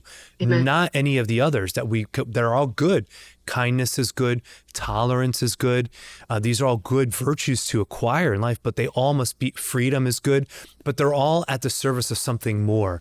And that the supreme virtue is love, because God, of course, is love, and we are made in his image and likeness. In desire and holiness is contingent on our capacity to receive and to then give love in all contexts, not just in the sexual sphere, as we've been talking about so freely here. Yeah. But you were going to say something else. Well, I was just going to say, I got real fired up. You got fired up, girl. I was like, you just keep going. Just keep going, Sarah. Oh my Preach gosh. it. Oh my gosh. Thank you for letting me talk. I'm so excited right now. But so here's the thing. You could ask me, well, what are you most excited about in your research and your project? So, like apparently you're supposed to propose something that's like original. And every time I think I'm original, Mario, I'm like, oh man, someone already said that. But this is my quote, right? Ecclesiastes, nothing new under the sun. Praise God, fine. Here we are. Thanks for more humility. But no, so this is what got me super fired up. And this is from my work with women in the last 15 years, even since I was in high school, all the conversations I've had, whether I'm in, I'm helping women in crisis pregnancies, I'm counseling them, whether I'm teaching women about their cycles, where I'm teaching in the high school classroom or presenting on a college campus, on a mission trip, whatever. It comes down to this. Literally every conversation I've had, it's going to come down to this issue. So the reason why I'm talking so much about love and responsibility, and why I kind of am obsessed with it, is that John Paul II takes it a next step. So Margaret Sanger thinks there needs to be an education in sex. John Paul II thinks there needs to be an education in sex. And he says that very clearly. He says that adolescent men and women should not think that their sexuality or their sexual organs are some mysterious part of them that they cannot understand or even like broach or figure out in some way. He said, this makes them be afraid of it. This is what can lead actually to compulsions. This is what can lead them to think that there's an impurity. Instead, he's like, they need a frank, appropriately timed, but a biological education on the nature of their bodies. So I hold that piece, which is important, which I think some people don't even realize is so necessary, or they might be too afraid to go there because of the things we've talked about. But then you hold that intention with his next step is, because his sex education from a human level, this is just for him, this is reason. It's not even just a Catholic vision. It's because we have accessibility to reason as human beings, but it's an education of love. So he talks about it from a philosophical foundation of woman can be educated that in a particular way of her femininity, she exhibits more of what he calls a sentimentality. Her emotions come alive in a particular way. This sort of where the color is like enlivened, and she has to realize in order within those attractions, am I attracted to and falling in love with the man that is, or am I attracted and falling in love with the idea of the man that is in front of me, of what I want him to be because of my desire for closeness and protection and union and love, and all those things are good desires. But again, what is reality? For man, he's saying his truth, right? So it always has to be balanced in truth. Is this man, are you looking at the woman in front of you and desiring her in the fullness of her person as a woman? Or are you looking at her, he calls it sensuality, is more where the man is drawn as. It doesn't mean that they both don't have the other, it's that this seems to be the predominant, but he says, are you just attracted to the sexual value? And even one of the things certainly in today's kind of context, it goes the other way. I mean, women are using men as much as men are using women. Like absolutely. Yeah, in today's context. But I know when he's writing it, of course, we're going back when. I know what you're saying. No, but I would say back up saying the distinguishing factor. I'm saying more so think of it as women are more. It's the emotional draw of the value of the person and the emotions. For the man, it's more the physical draw, the values of the person and what that gives me. And yes, for men, that's also emotional. For women, that's also physical. Yeah. But so yeah, I'm focusing more on the serious between the emotions and the physical. And so for him, he's telling men, though, like, you need to then, your education of love involves, you need to sublimate the attraction physically of the value of the woman and say, that sexual value, are you in love with the sexual value, the physical property of that woman, or are you in love with the woman? In as much as the woman has to say, am I in love with the feeling I get from the man, or the protection or the emotion, or am I in love with the man? That's what I mean. Right. So Got then it. in that space, thank you for bringing that clarification. But in that space, then here's my Awesome. moment of, here's my moment where I'm like, oh my gosh. Oh gosh, here we go. You ready? You ready? Okay, No, I'm not ready, it. Sarah. I'm not ready. Oh, let me breathe for a second. Holy cow. God, have mercy. Give it to me. So he says, in the acting person, he talks about the different ways that we can know ourselves. But he says that there's this part of us, because of our bodies, he calls it the somatovegetative part of us, meaning I don't really think about my stomach unless it hurts, right? Unless my stomach is in pain, I'm not sitting here at work thinking, I have a stomach, unless I'm like studying biology. But most normal people who are not like me are going to not really think about their stomachs. What he's saying to me, to take it to the next step with the knowledge that we now have of fertility awareness, because he talks about the fact that our experiences of our bodies, and our bodies, right, speak this language. They reveal us to ourselves. And the more we know ourselves, the more we are able to possess ourselves. That's the process of integration. And the more I then possess and govern myself through that work of integration, the more free I am to give a gift of myself. So here's the crux. Woman is different than man, especially in the nature of her fertility. Every single woman on the planet, in a very particular way, has an access to this somatovegetative part of her that for most people, we're not thinking about our bodies, but for women, because of how our fertility naturally functions, we are aware of our bodies in a way that men are not, especially related to our fertility, because there's pain involved, because there's bleeding involved, because there's biomarkers such as cervical mucus involved. And so what I would say, taking John Paul II's thought a step further and basically integrating it, and why I think it's the education piece, is that if you want to help a woman to grow in self-awareness, to grow in self-governance, to grow in self-possession, if we also want adolescents to know that their bodies and their sexuality is not just this thing that's a mystery, but it's something they can access and understand, then how about we start teaching all adolescent women fertility awareness models? Yes, as preventative medicine. Yes, it can help with PCOS, endometriosis, low progesterone, severe PMS. The list goes on. I could tell you. We could talk about that in another podcast. But even more so, authentic freedom of woman is empowerment through truth. And the truth about a woman's body has a lot to tell her about her personhood and about her vocation. And even so, in what he calls the rich emotional life of woman's affectivity, which he never says is a bad thing. He thinks it's a beautiful thing. But he knows that as a woman, she has the capacity through her reason to know her emotions and to control herself, even in the midst of strong emotions. And so as a woman learns her cycle, oh my gosh, as a woman here, I'm learning my progesterone drops, because that's how it works before I start my new period. Well, during the progesterone drop, I feel depressed, or I want to eat the whole world, or I have severe migraines. But especially for adolescent women, can I tell you, there's two contrasting ways we're looking at it. There's one way, let's put them on the pill. And do you know the increased risk for suicide and suicidal ideation because of the birth control pill? That's one of the side effects. Or fertility awareness, they're in a lot of pain. Again, we're not condemning women for taking it for what is claimed to be medicinal reasons, because people don't know any better.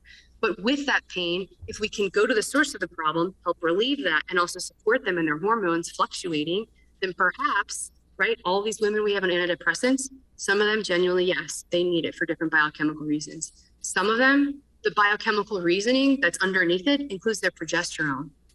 And if we could educate them on that and integrate that, then like their emotional lives, can you imagine? It doesn't, nothing, again, I'm not even giving you the solution. I'm not the person saying here's one solution, but I'm saying this would be a really great, helpful thing to start. Yes, no, thank you. Beautiful. So, because you answered the question that I was already thinking is, okay, so somebody could be listening to this and thinking, yeah, that's great in terms of interior understanding of self. Freedom is meant for love. I have to grow in an interior understanding of my motivations, of my sexual urges, and the space between an urge that acts on me versus me acting on that urge, which leads towards immorality if it's out of the context of marriage, or chastity if it's in the context of marriage, in terms of genuine love and responsibility for the person. So I can hear somebody saying, sure, you can do all of that, but can't you do all of that while being on the pill? Great question. It's a great question. I have an answer. You want me to answer? I think you did answer it, but go ahead and say it. Can I go a little deeper? Okay. Please. So this is what I believe. Well, hold on a second. Let me make sure I heard your answer. Okay. So I was thinking that question 10 minutes ago, and then you answered it, and then you can go deeper. How about that? All right. So maybe make sure I heard it right. Which is that you're saying no, because by definition, the pill negates that.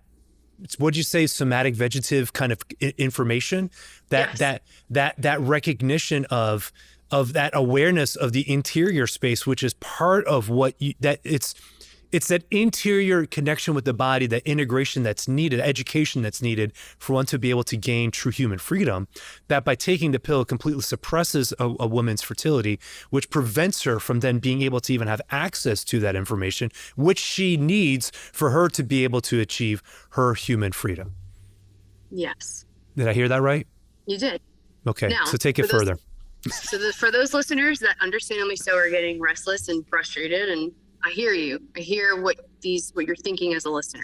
Because here's the thing, the reality is such that there's a lot of women on the pill because people they trust told them they need to take it, or because they're in severe pain every single month. Right. And they're not supposed to be. There's something going on. And this is not a condemnation of any of these women or the medical professionals that I do believe most of them are doing the best they can with what they've got and what they know. But here's my argument then is, number one, everything we've talked about in this podcast is that in an attempt to create the ultimate solution, we already know from this podcast and the last one, but the birth control pill is not the ultimate solution. What if there is a better way, right? I cannot sit here and say that because of this one thing, then a woman is suddenly, I believe that it's an attempt to sort of manipulate her body in such a way that it unfortunately removes some of that opportunity. But do I think that humanity and human life and society and the world as it exists still provides women such an opportunity for personal growth and like choices? And does woman still need to integrate her emotions and all of these things, even if she's on the pill? Absolutely. I'm not taking that away from any woman. And that needs to be very clear, right? So I'm glad you asked that question. But I would say this, John Paul II's argument, and I think about some of the women, and this isn't for every woman, but I think about some of the women that have told me, so clients of mine who have been on the pill, come off of it, and their emotional waves sort of a shock sometimes to them. They're like, I forgot about this part. Where like, I'm really fine. And then I'm like crying over a cup of spilled milk kind of a thing, you know? And I'm like, I know, isn't it lovely being a woman? And look, in our culture, we're taught to like talk about our cycles. There's this language of like disgust. There's this language of like the burden. There's this language of like, as if it really is the enemy. And that's where fertility awareness, I think, is this invitation piece. And that step further that I want to take is that John Paul II, I've never been more convicted of his love for woman than I am through this work, because I think he's really actually, in many ways, he wants to defend woman from man, in the sense that because he knows our experiences on this side of the fall and on this side of heaven and the propensity, he says to man that you have to introduce into your desire for possessing, you have to introduce an awareness and appreciation for the value of the woman in front of you. You have to, with your will, choose to do that, right? And this is not a robotic thing like, and now I must remember that. Like, no, stop it. But it's like each person has their creative way to do it. I call it man and woman's personalist project, meaning what he's saying about freedom is that like my call and vocation as a woman, Mario, praise God, there's certain truths that I believe in strongly. But the lovely thing is that gets me so fired up in this work is that the way that I respond to my call as a woman, my vocation as a woman, and my desire for being a wife and being a mother, and even now spiritually already living that out, is such that as Sarah Denny, I am free to respond to that. And even in the next 10 seconds, I get to respond to that in whatever way I desire. Like in relation to truth, I am free, meaning I get to be creative. With my students, how I teach one truth, I get to be creative. When I go home, I get to be creative. In conversation with a friend, I get to be creative. So how I live out my femininity, the church does not want to box me in. John Paul II does not want to box me in. Women are not meant to be boxed in. Motherhood is not supposed to be this thing that is one way. So all these stupid Catholic wars about breastfeeding or not breastfeeding or homeschooling or not homeschooling, or you making your kids clothes or not making your kids clothes, or did you deliver naturally or vaginally, or did you have a C-section? I'm like, oh my gosh, calm down. You're an amazing human being. Keep choosing love, but in this place of intimacy, in this place where sex is involved, what John Paul II is saying is this, and this is why I'm like, oh, it's so beautiful. I would say he's looking at man and he's looking at woman and he's saying, hey, I know the temptation. I know why you would want to use something like contraception. Totally understand. I know the burdens that you're carrying. I know the responsibility you desire for your other children. I know the responsibility you feel for the people that are helping you in this way or that way. I know the responsibility you feel to your spouse, the responsibility you feel in your career.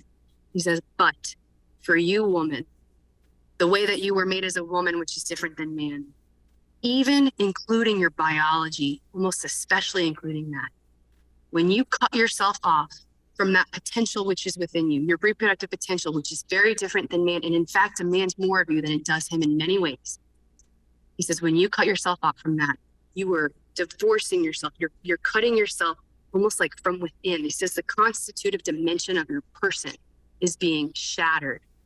And you are then therefore obliterating this rich field and arena for creativity and how you live out your femininity. Because what it does is, it's almost like, I would argue, John Paul II is less concerned with motherhood in the question of contraception. And he's more concerned with how woman becomes mother. Does she do it in a way that her subjectivity is respected, where man looks at her as an equal, yet respects her in the differences and respects her reproductive potential and respects that you, woman, are different than I am, which means that your potential for motherhood is something, if I love you, I must take responsibility for now, in this moment, whatever that means. And he's saying for woman, he's saying, you, woman, are a great value. You are a pearl of great price. Do not throw your pearls before swine. In your body, which speaks a powerful language, you are free to choose what to do with it. You are free to go this route if you want to, and I understand, but I argue and beg you to consider a different way that says that you are not biologically determined to your motherhood, that you are free, and that if you stay true to your person, which includes this potential for motherhood, which demands a creativity between spouses and how they love each other in the most intimate of ways, that is when you will not only discover the deepest of freedoms, but you will discover authentic love, because your whole being will be wrapped up in it, but it will also be the very being that demands, when you look at a man, to say, this is who I am, all of me or none of me, because that is what I'm worth. Sarah. Sorry. Holy cow. I'm sorry, I'm just excited. What the heck? I'm like, oh my gosh. Come on, Sarah. Jeez, I'm Pete's. Oh my gosh. I don't even.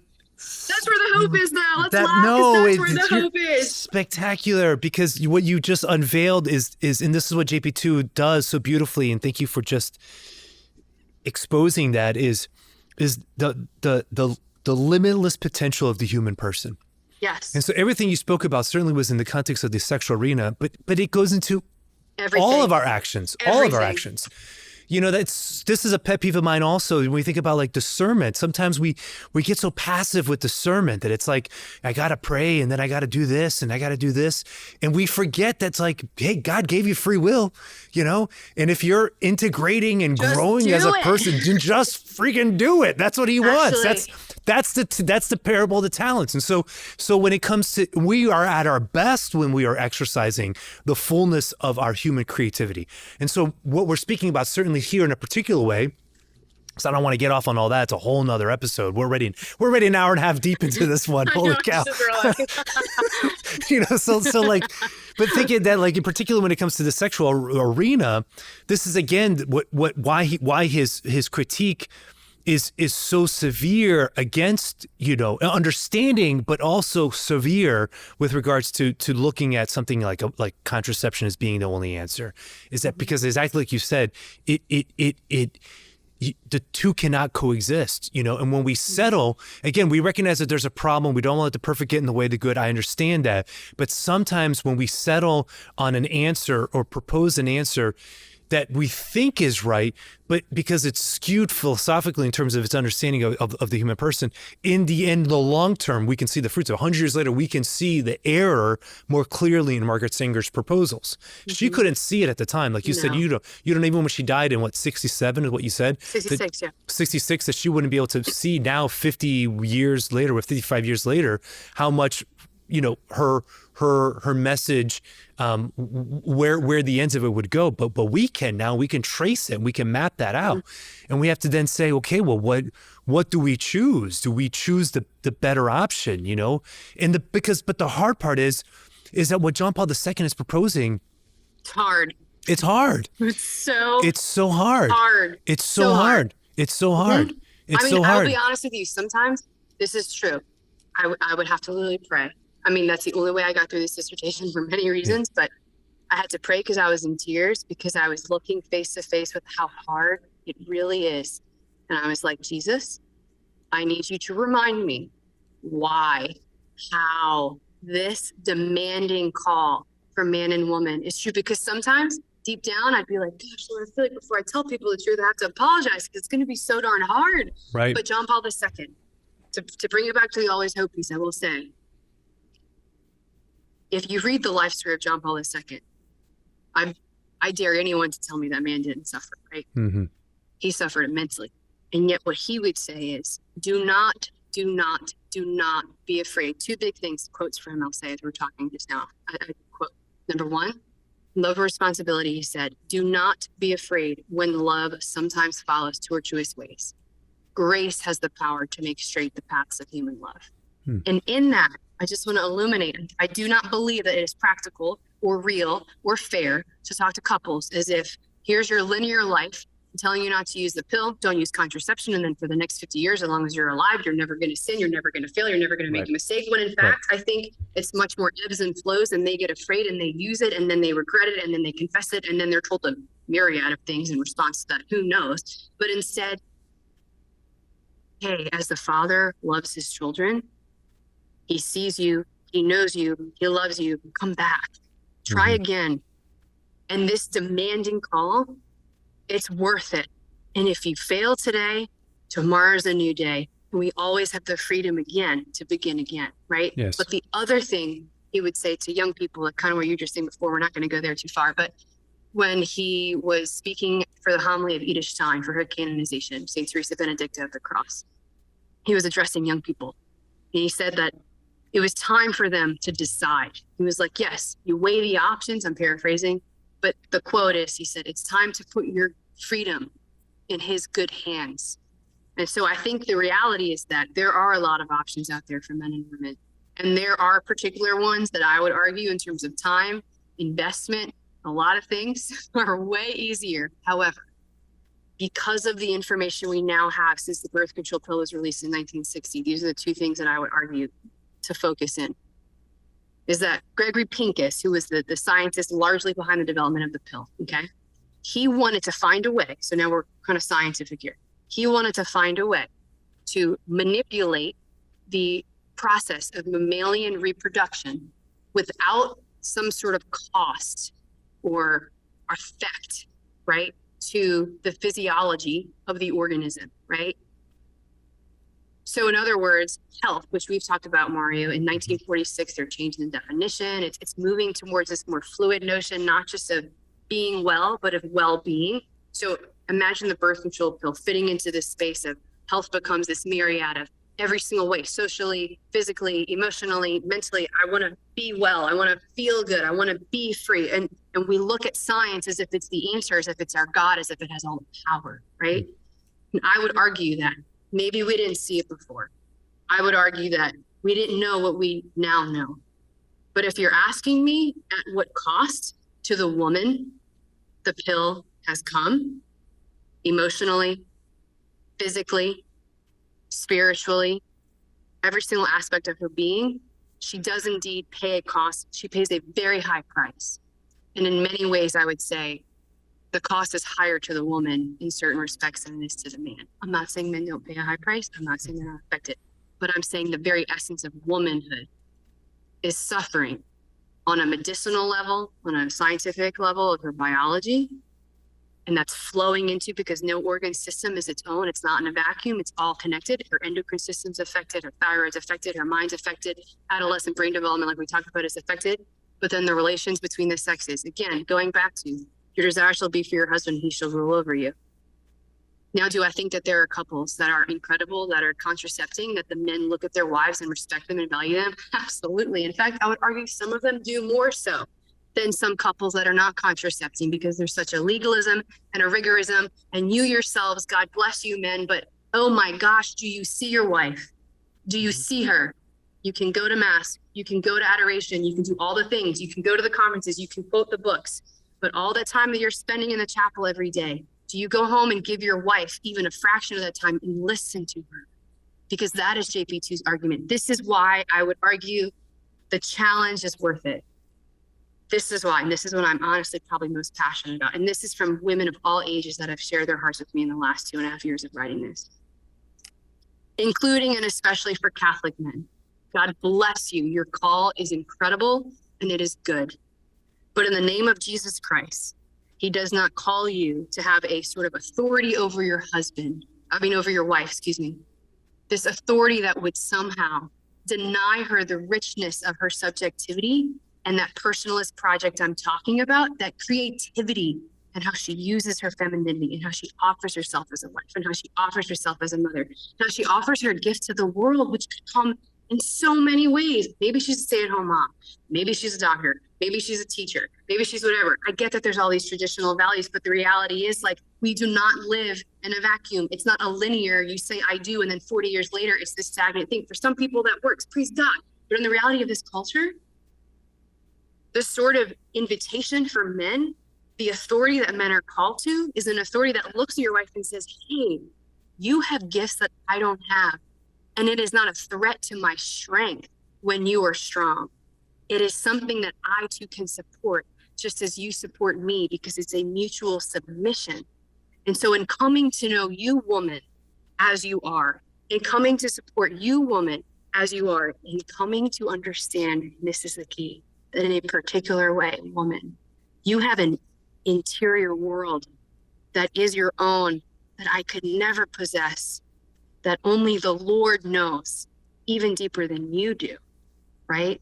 That if I can come to respect that inner world, I learn how to respect you and the fullness that you are as a woman. And I realize this is what it means to be equal to you, is that you as a woman hold yourself as a human being in my presence. And it is a gift to encounter you. But if I do not give you a space to reveal this inner world to me, if I did not give you a space to speak, what are you experiencing? Yes, in the sexual act, but I'm talking about everything. If I do not give you that space as a woman, then I myself as a man am subjugating you to my authority in a way that I do rule over you instead of ruling with you. Because we were entrusted in the garden with the kingdom together. And that is how the kingdom will be remade.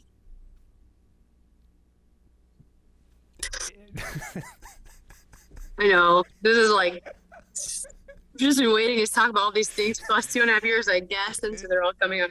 Sarah, I just have to say, in all sincerity, your work has been worth it, and I hope that you can see. I really appreciate that. And I hope that you can receive that in all sincerity. I mean, just talking to you 3 years ago and in between over the years and then now, there is a sharpness to your thought that is hard earned. And it is the fruit of all the sacrifices that you have made over the last couple of years to read and read and write and read and write and dialogue and digest and not go on whatever trips or say yes to whatever other projects, but that you chose this above everything else. Thank you for exercising your freedom in this way, because the fruits of it are very, very, very evident. Very, very evident. I'm a little speechless because I'm almost going to cry, but truly, I thank you. It has been the hardest thing I've ever done. And I can say with all transparency, if I would have known what the heck this would have required of me, I would have said no, and that's God's mercy. And I can say this much easier now, being on almost the other side of it, but it is like spiritual labor pains. That's what this project has been for me. It's like I'm trying to deliver a 20-pound baby, which, by the way, is not normal. And it's definitely taken its good old time coming out. And making light of it, but truly to come back to it, I cannot thank you enough for both the sincerity of what you just said, but also my respect for you, Mario, and your work. And since you have, in a sense, you have a particular viewpoint of me, and we've been friends for years, but even in this project. And so for that to come from you, because you're in it and you're so close to it. It's like my nose is up the glass, like a little girl. And I'm like, sometimes I genuinely, you have an existential crisis. I mean, I've had a few in this process. I'm like, what am I doing with my life? I'm like, have I wasted the last 6 years? That's been a question I've asked often. And no, I don't think I have, but these are the moments that remind me, like, no, this too has eternal value. And I pray and I hope truly for any of the listeners, I pray and I hope that it can bring life. I pray that it can bring life, not just to women, but also to men, just a glistening into, like, an insight into the feminine heart, which I think when we understand the feminine heart, it helps us understand the masculine heart, because they just, gosh, they're meant to be so complementary, That's right. That's exactly right. Wow. Okay, Sarah. Well, we got to land this thing. So couple questions here. Again, if anybody, anything, I know you're writing this dissertation, but anything you want to plug, anything else in terms of, oh my gosh. You had the website before, but I don't know if you're still blogging on that. Probably not. Whatwomenar.com. I blog every year or two. So. Pray for me. I'll ask for prayers, though, really. Pray. I'm asking Please, the Lord to open the doors to let me know. We want a book out of this. I would love to publish. We want a book out of this. Just the wisdom to know where to pour my heart. But if I could plug one, sure, I would love to plug one site, specifically in my work with adolescents. And I believe there's probably a lot of parents listening, and you're like, what the heck am I supposed to do with that, practically speaking? And I get it. There is an organization called National Womanhood, nationalwomanhood.com. And they put out articles constantly. Now, this organization is run by a Catholic man, Gerard Mijan. He's from France. He lives in San Antonio with his wife, who I believe is American. I'm not sure. She may be French. They got married, weren't living out the church's teachings. Then they decided to live out the church's teachings, and they saw, wow, this is a game changer for our relationship.